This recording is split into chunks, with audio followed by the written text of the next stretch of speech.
புதுக்கோட்டை மாவட்டம் திருமலை ராயபுரம் அருகே உள்ள நடுப்பட்டி பகுதியில் காணாமல் போன இளைஞர் சடலமாக மீட்கப்பட்ட சம்பவம் பெரும் அதிர்ச்சியை ஏற்படுத்தியுள்ளது. ராஜ்குமார் விஜயலட்சுமி தம்பதியரின் மகன் ஹரிஹரன் திருச்சியில் உள்ள தனியார் கல்லூரியில் இறுதி ஆண்டு படிப்பை சமீபத்தில் முடித்திருந்தார். கடந்த 21ஆம் தேதி முதல் அவர் காணாமல் போனதாக பெற்றோர் போலீசில் புகார் அளித்திருந்ததாக தெரிகிறது. இதற்கு முன்பு கடந்த நவம்பர் மாதம் ஹரிஹரனும் அதே பகுதியை சேர்ந்த ஒரு பெண்ணும் காணாமல் போனதாக கூறப்படுகிறது.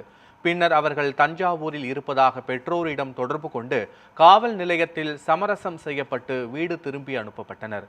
அதன் பிறகு இருவருக்கும் எந்த தொடர்பும் இல்லை என கூறப்படுகிறது. இந்த நிலையில் கடந்த 23ஆம் தேதி மாலை அந்த பகுதியில் ஆடு மேய்த்தவர்கள் அருகில் உள்ள குவாரி பள்ளத்தில் ஒரு இளைஞர் சடலம் மிதப்பதைக் கண்டு போலீசாருக்கு தகவல் அளித்தனர்.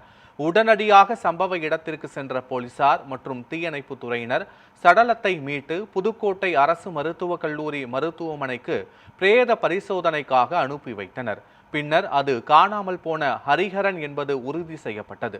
இந்த நிலையில் தனது மகன் மரணம் சந்தேகத்திற்குரியது என்றும் காதல் தொடர்பான பிரச்சனையால் கொலை செய்யப்பட்டிருக்கலாம் என்றும் பெற்றோர் குற்றச்சாட்டை முன்வைத்துள்ளனர். சம்பந்தப்பட்ட பெண் வீட்டார் மீது நடவடிக்கை எடுக்க வேண்டும் என வலியுறுத்தி 5 நாட்களாக மருத்துவமனையில் இருந்து உடலை பெற்றுக்கொள்ளாமல் போராட்டத்தில் ஈடுபட்டனர்.